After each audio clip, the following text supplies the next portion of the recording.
Everyone out. The temporarily blinded members of Black Arms, who were being escorted from the failed jewelry store robbery to jail, were confused as the voice told them to exit the van. Reluctantly, they followed out to see that they were not at the prison. They were behind some warehouse.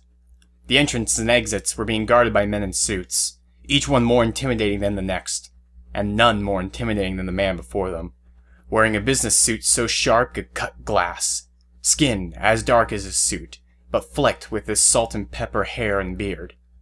The man stood before them with his impressive girth. His lips curled into a strange smile. It seemed friendly, yet there was a strange shadow over it. Oh, boys, you landed yourself in some deep trouble, and I may be your only way out. Who are you? That's not the question you want to ask. You really want to ask, how can I find my salvation? My answer is quite simple. A little test, if you will. You boys consider yourselves as a religion, right? Do you think your Lord and Masters care for you? You're puny humans. They're a superior race. They require more proof than simple deeds. How? Easy. I'm going to ask you to abandon the Black Arms, abandon your faith, and work for me. In return, you will be saved from prison, and even receive a paycheck for your efforts.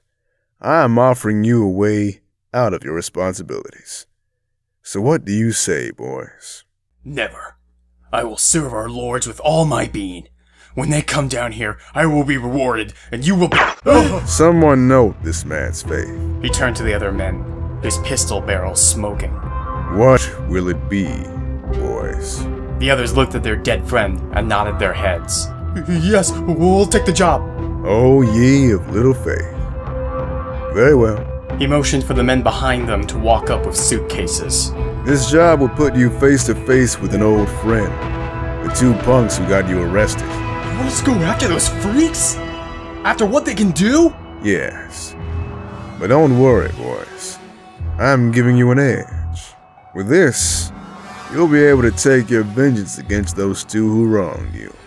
Stronger than any mortal man could ever be. So what do you say, boys? The suitcases opened to reveal several sets of metallic exosuits, one for each man before them. Ready to be gods?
The door to the apartment burst open as Dart and Tikal, holding tight to the emerald, ran inside and quickly began gathering their things and throwing them in bags. Are they behind us? I don't know. I think we lost them. Who were they? They were those punks we fought earlier, but those suits. Where the hell did they get those? What are we going to do, Dart? We got to get out of here. Relocate and plan our next move. Maybe with the Guardian's permission I'll be able to— Wait. Dart stopped moving, and when he did, so did Tikal. Suddenly the wall burst apart as one of the black-armed thugs crashed in, decked out in a metal exosuit that gave his body the added strength he needed to ram Dart into the wall. Dart! Tikal, run! Dart roared as he fought against the guy holding him against the wall. Before Tikal could even move, an arm shot out from the floor below her and pulled her down as she yelled. Tikal! Dart yelled as he shoved the man back. Even with the exosuit on, Dart's punches could still do some damage, denting the metal beams and bars around the man's body. He tried to fight back, but Dart kept him close and dealt the hurt. Like a boxer forced into a corner, he used his upper body strength to pound the crap out of the thug before him. He even went so far as to crush the metal pumps around the exosuit's arms, preventing his punches from having added power. As Dart delivered a knockout blow to the thug, he moved to the hole where they grabbed Tikal. His mistake. Well, his mistake in thinking his blow was a knockout one. The guy he thought he knocked out grabbed him from behind and tackled him down through the hole. Dart managed to get the guy off him though, rolling over and pinning him to the ground to punch him. Dart looked up to see the three of the black-armed thugs, one of them holding Tikal in his grasp. Don't even think about it. Tikal was struggling in the man's grasp. Dart saw her grip slacken on the emerald, trying to drop it so she could vanish from form. But one of the thugs grabbed her hand. Oh, no.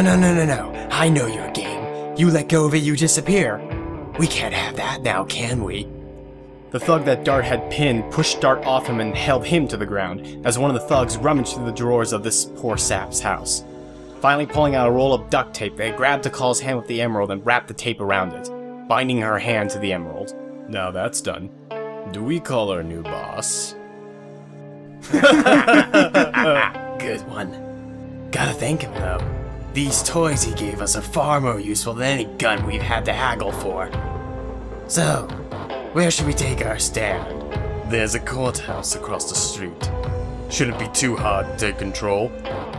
Alright, rally up boys, take the girl. We will show the men what the black arms stand for. Let me go! Dart! Let her go, you bastards! The two men began to drag Tikal away. The man holding Dart down delivered a powerful punch to his face. As the third guy was leaving, he turned to the man holding Dart down. Don't spend too much time here. The man holding Dart grinned, and Tikal could hear the sounds of metal meeting skin as she was dragged away.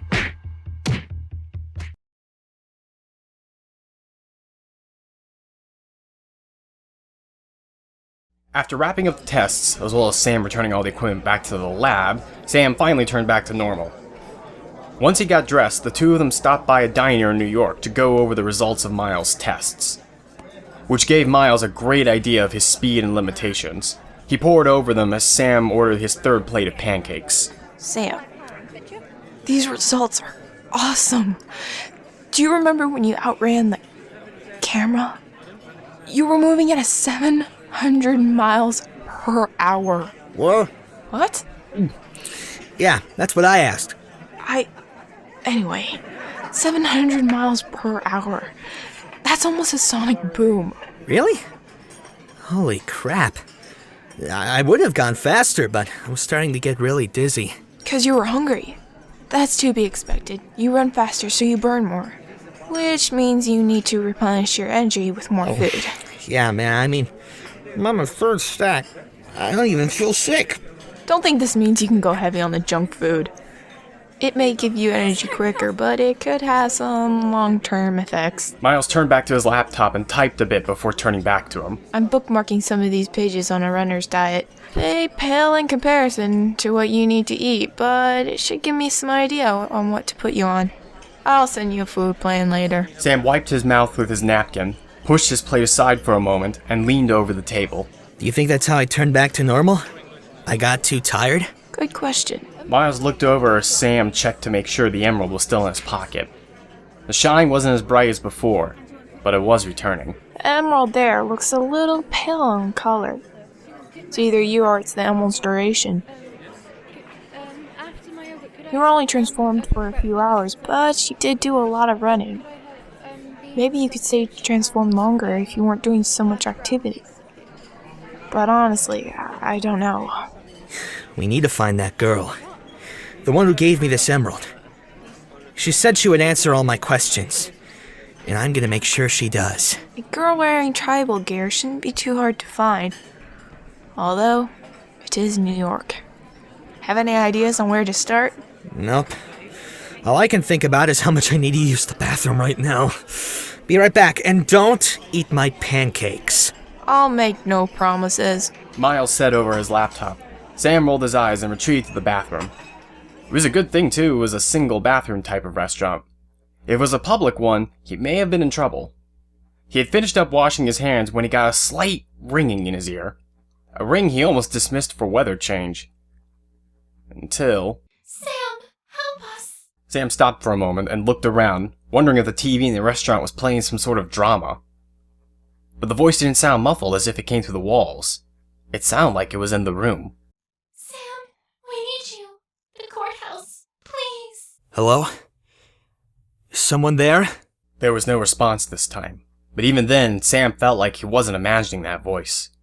He checked his pocket to see the emerald was nearly back up to its original shine. Dude, occupied! Sam, you need to see this. Miles, what are you... On the TV, come on. Sam dried his hands and walked out of the bathroom where he found a shocking sight. Everyone in the tiny diner was staring up at the TV as if they were transfixed by it. Even Miles. When Sam moved over to him, what he saw had him rooted in his spot. It was an emergency news report taking place in front of a building Sam knew all too well. The courthouse. The newscaster on the front was being assaulted by smoke and dust as he tried to deliver the report. Sam could barely hear him over the sounds of yelling and gunfire. It sounded like it was in the middle of a war zone. Suddenly the reporter was yanked off screen. Everyone in the diner jumped as someone grabbed the camera from the now yelling cameraman and stuck his ugly mug in front of the camera. Pitiful souls, your salvation is at hand. The Black Arms have risen from the ashes to deliver you the prophecy of your future. Our masters are coming. Accept your place under them, and those few will be spared to serve with them. Refuse your destiny, and we shall continue to spread our message. Starting with this courthouse, these people, parodies of the word justice, shall be the first to be sacrificed for our cause. Fall on your knees. The camera cut immediately back to the newsroom as they gave the report.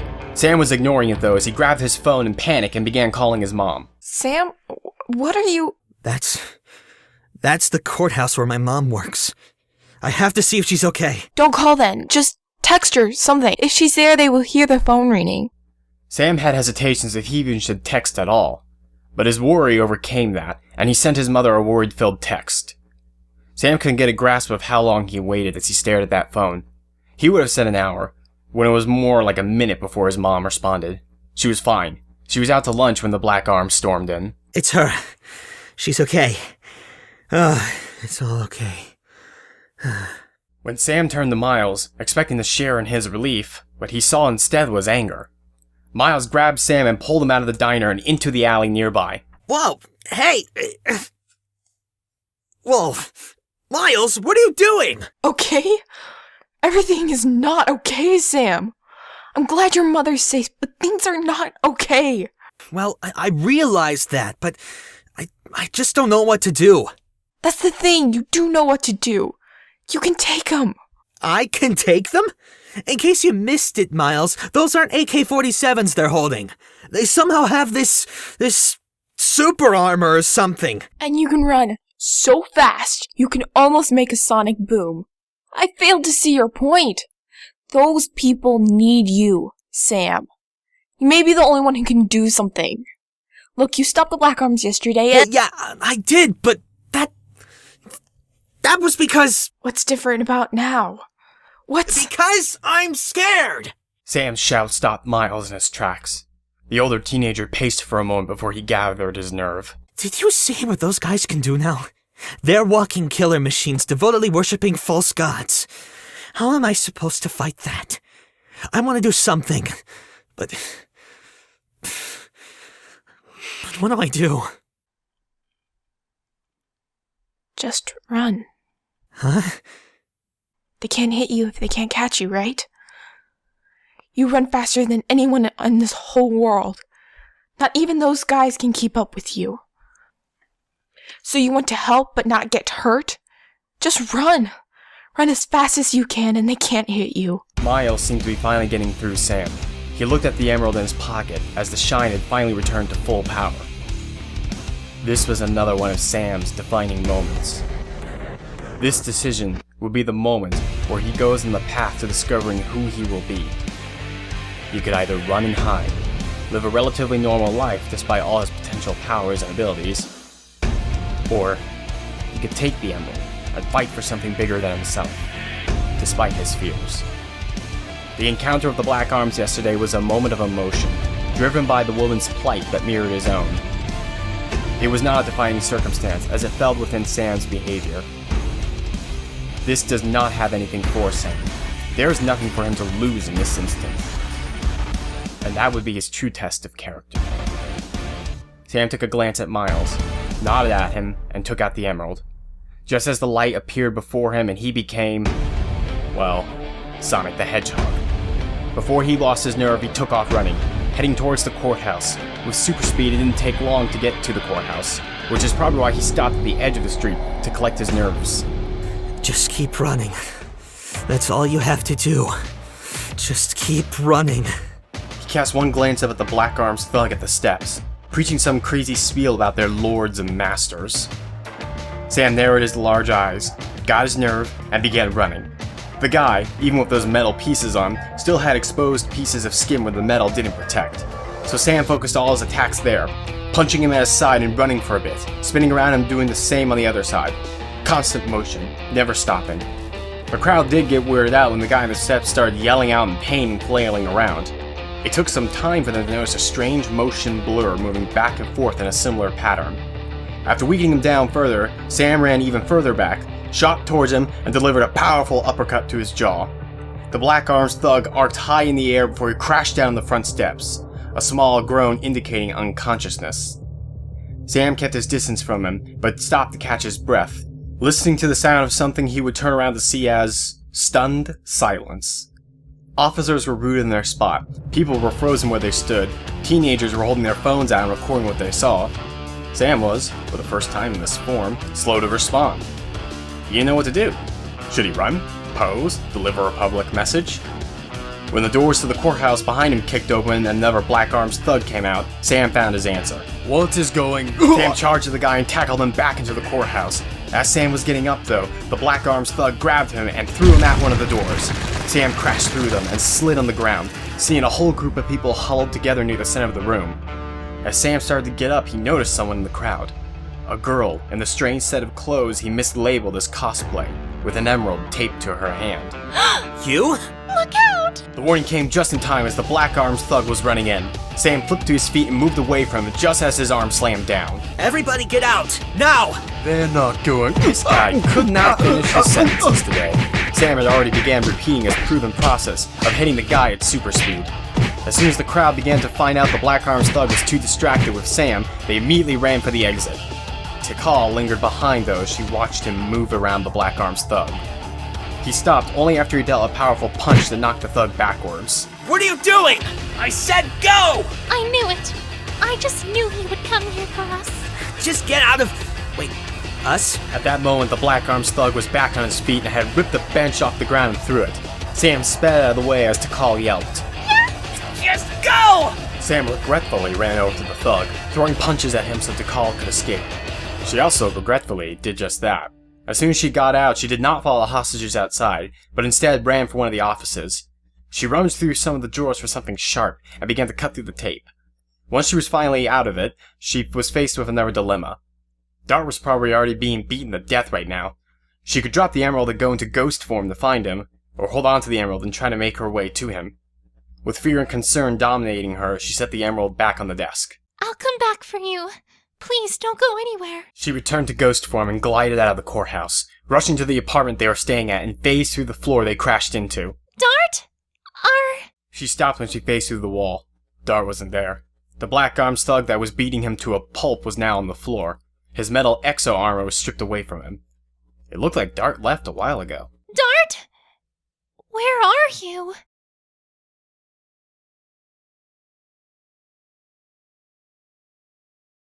Sam breathed heavily as he stood above the collapsed thug. This guy took a while to take down, but he went down regardless. Sam walked away from him, looking around the courthouse, feeling the adrenaline of the fight pump through him. Any other member of an alien cult want to mess with me? Anyone? Is that a challenge? Sam spun around at the voice. Ah! Sam flew backwards and crashed into the jury stand. Gasping and wheezing, he tried to stand up as he focused on the guy who surprised him. This guy seemed different. He wasn't wearing that weird piece of armor the others were wearing, and he looked to be no older than Sam.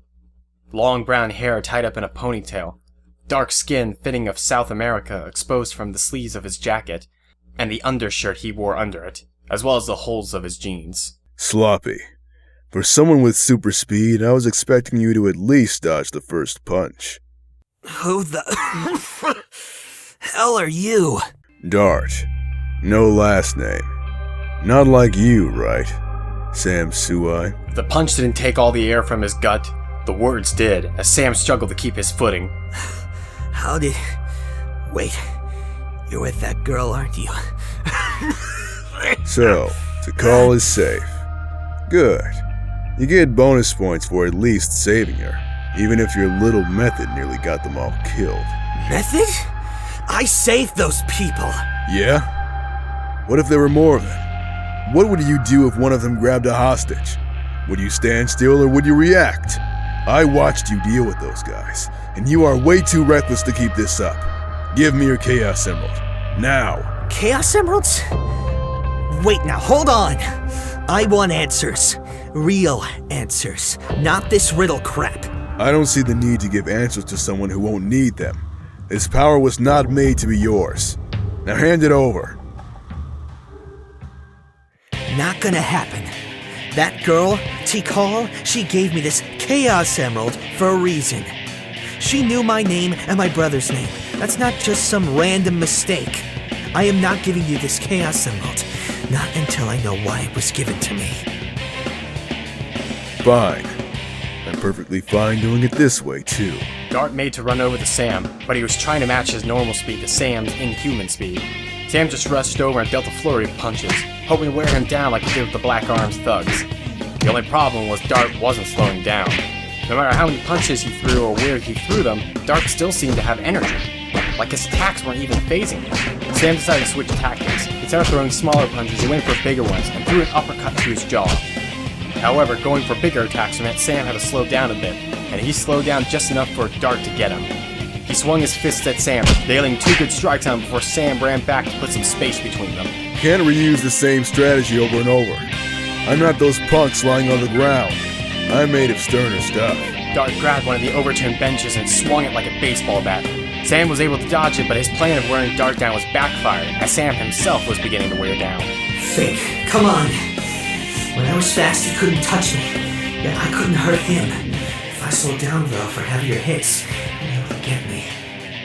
There has to be some way to use my speed for a powerful blow and not simply pepper him with tiny attacks. It was in this moment of desperate frustration Sam suddenly sparked an idea. Dodging another swing, he quickly turned on his foot and ran outside the courtroom, shot down the lobby into the hall that was directly across from it, and continued out the door. Dart stopped for a moment, before shaking his head. Coward. The call was wrong after all. Dart had misread the situation. Sam wasn't running away from him. He was running so he could gain some distance.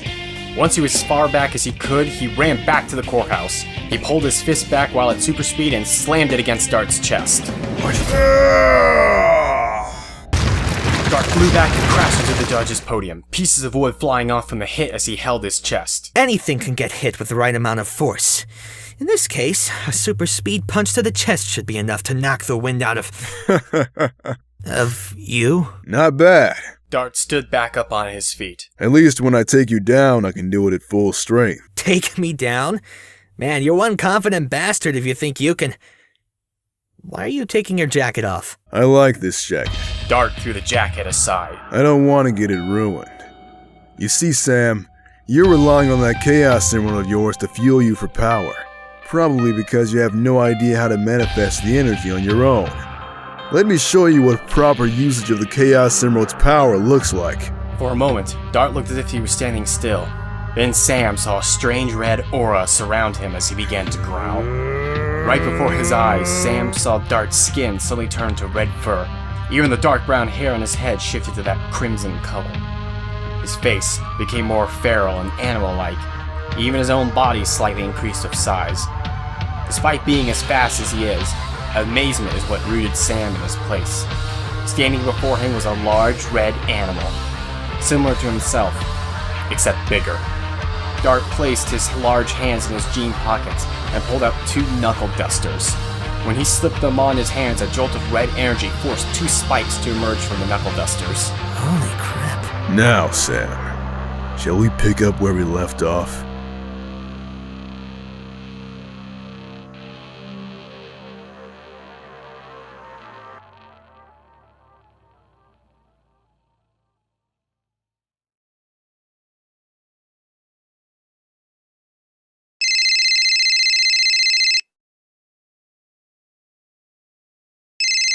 So what phrase should I use today? Green Hills? Soliana? Perhaps Mystic Manor? I want to know, what kind of screwed up logic is in your head? Ah, straight to the point then.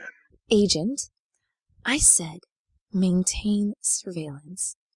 As in you don't do jack shit unless I say you can. I did consider your suggestion, but, I decided to ignore it. You're not an agent. Who are you? Someone who has been in this game longer than you.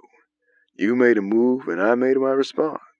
So your response is to give our exosuits to some power-hungry cult fanatics?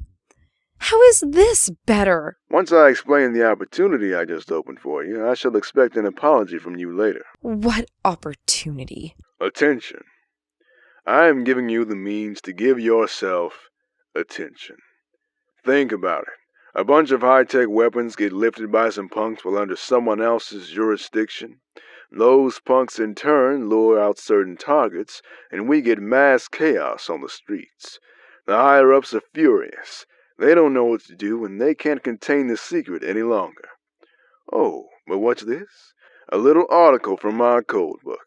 Shall I remind you of it? In a circumstance in which the safety of innocence is in question, as well as the subjects being exposed to the media, an official must take targeted action to erase the media evidence and deal with the subjects discreetly. However, should the subjects prove too dangerous for such matters of discretion, an official may execute the Gold Ring Initiative and is allowed to take public action, including on U.S. soil. I know you want back on the big project everyone is working on. Your little blunder cost you that position as well as your relocation. Execute the Gold Ring Initiative, and you will begin your path to redemption. You shall rise above the rest and become a hero of us all. Take the necessary steps to achieve world peace. And what do you get out of this? The satisfaction of a good deed. You better hurry with the plan, or someone might beat you to it. General Stone felt a lot of things. Humiliation for being tricked and used. But she also saw the opportunity this person laid out for her. Whatever he wanted didn't concern her. She was going to take action now. She looked over at the 2 tech agents in the control room and attempted to mask her deranged glee with professionalism. Execute the Gold Ring Initiative with the authorization of General Carolyn Stone, badge number 2333. The 2 tech assistants hesitated for a moment, before duty kicked in and they began typing on their respective computers. After the authorization was entered by General Stone herself, the hangar before them began to rumble. Rumbling into view was their top battle mech, developed in secret, based on the schematics Gerald Robotnik provided them, and deemed only to be used during Gold Ring Initiative. The F-6T Bigfoot was one of the first ground-to-air combat mechs to be powered by a remote control system. A pilot could easily control this battle mech from the base itself. Now this mech was getting its first field mission. In the middle of the rumblings, General Stone nearly didn't hear the door slide open, and Albert Robotnik ran inside. General, what is going on? My God. Albert Robotnik walked up to General Stone as the F-6T Bigfoot had engaged its primary engines and began to lift itself out of the hangar. General, what are you doing?